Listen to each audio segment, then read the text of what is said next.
ನೀರಿನ ಶುದ್ಧೀಕರಣ ಘಟಕದ ಆವರಣದಲ್ಲಿ ಚಿರತೆ ಮರಿಯೊಂದು ಸೆರೆಯಾದ ಘಟನೆ ಉಡುಪಿ ಜಿಲ್ಲೆಯ ಕುಂದಾಪುರ ತಾಲೂಕಿನ ಜಪ್ತಿ ಎಂಬಲ್ಲಿ ನಡೆದಿದೆ.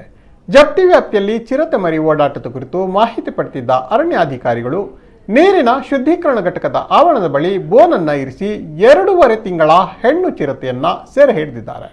ಇನ್ನೊಂದು ಚಿರತೆ ಕಾಡು ಹಾದಿಯಲ್ಲಿ ಕಣ್ತಪ್ಪಿಸಿ ಪರಾರಿಯಾಗಿದೆ. ಇದರಿಂದ ಸ್ಥಳೀಯರು ಆತಂಕಕ್ಕೀಡಾಗಿದ್ದು ಚಿರತೆ ಮರಿಯನ್ನ ಹಿಡಿಯುವಂತೆ ಅರಣ್ಯಾಧಿಕಾರಿಗಳಲ್ಲಿ ಮನವಿ ಮಾಡಿದ್ದಾರೆ.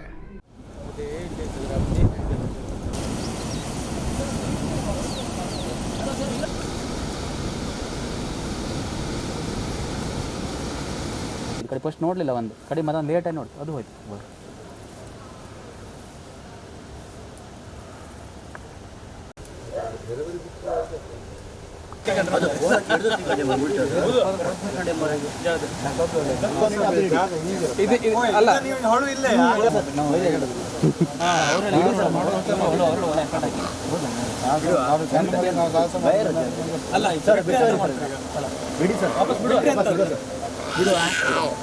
ಇರ್ಲಿ ಅದ್ಬಿಟ್ಟು ಮತ್ತೆ ಸುಮ್ಮನೆ ಅಂತ ಅಲ್ಲ, ನಾ ಇಲ್ಲಿ ನಾವು ಬಿಟ್ಟು ಮತ್ತೆ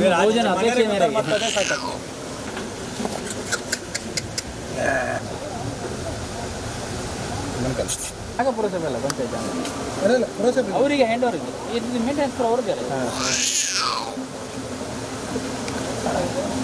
ಹಳದಲ್ಲಿ ಬಂದು ಒಂದಿತ್ತಲ್ಲ ದೊಡ್ಡದು ಅಲ್ಲ ಇದ್ದು ಎಲ್ಲ ಇದ್ದು ಅಲ್ಲಿ ನಮ್ಮಲ್ಲೂ ಯಪ್ಪ ನಮ್ಮಲ್ಲಿ ನಾಯಿ ಕೊಡ್ತದೆ. ನಾಯಿ ಎಷ್ಟು ಚಿರತೆ ಇದು, ಹುಲಿ ಚಿರತೆ, 2 ಕಾಡು ಚಿರತೆ ಇತ್ತು.